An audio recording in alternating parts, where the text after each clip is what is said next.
Hey, it's Xavier, and I'm in front of a pretty unique custom Cybertruck. So this is a Tesla Cybertruck. This one does have a wrap, and it is a burnt orange. So pretty unique build. Seeing this on the street is definitely eye-catching. And just a few things I want to point out, like the little tow hook, so you could pull.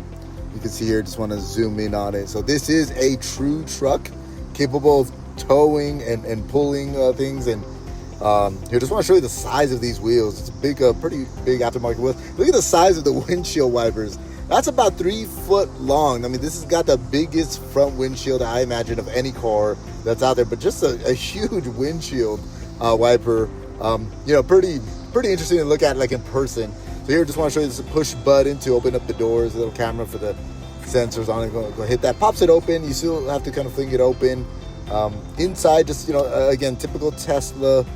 Feel in the car, but the very open air, spacious, a lot of outdoor visibility, especially if you're like in the rear seat here. I'm going to show you.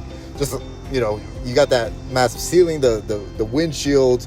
So tons of outward visibility on the car. Now I'm just going to keep walking around there, show you the rear area of it. And here, let me show you. You got the, it's retractable. Let me show you how that works. Okay, so let me do it again. So you gotta hit the button top, there's a little arrow, and you gotta hold it down, which can be a little annoying, but I imagine they do it for safety reasons. And why is that way? Goes all the way down, and to pull it back up, there's a little down arrow, and again, you just gotta hold it down. And I guess they want to make sure nobody's gonna get hurt. And then same thing to pop down the gate. There's a little button. You just drop it down. I didn't see the button to pop it up. I don't think they have that capability, so I'm gonna go ahead and just obviously manually put it up. No big deal. But yeah, just walking around it.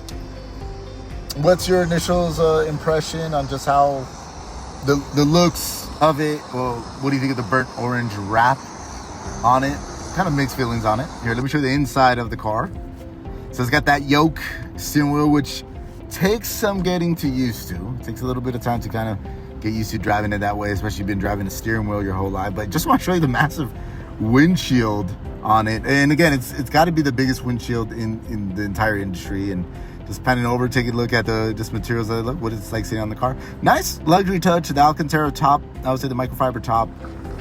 Nice luxury touch. Again, parts of this can look a little plasticky, but that was just a nice touch to add luxury to it. Pretty impressive screen. You got tons of cargo room inside the car. You got the cup holders way down here. You kind of got to reach over a little bit. That can be a little annoying, but you also have cup holders closer up here as well. But, again, lots of cargo room. Very spacious inside the car. And then, the buttons for the windshield. And then to pop open the door is a little button. You push open the door. Not sure how I feel about that. I prefer levers. Okay, and then just real quick, just demonstrating the car parking itself. And I did do it in a tight area, so it's gonna, do a 3-point. It's gonna adjust. Just want to see the accuracy on it. And then for me, on the left-hand side, it got a little close for my comfort.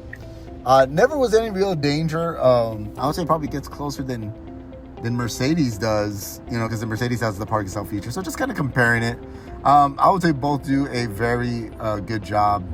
But hey, what's your thoughts on this? I do have this one available. If you would like additional information on it, check out my video description. Thank you for watching.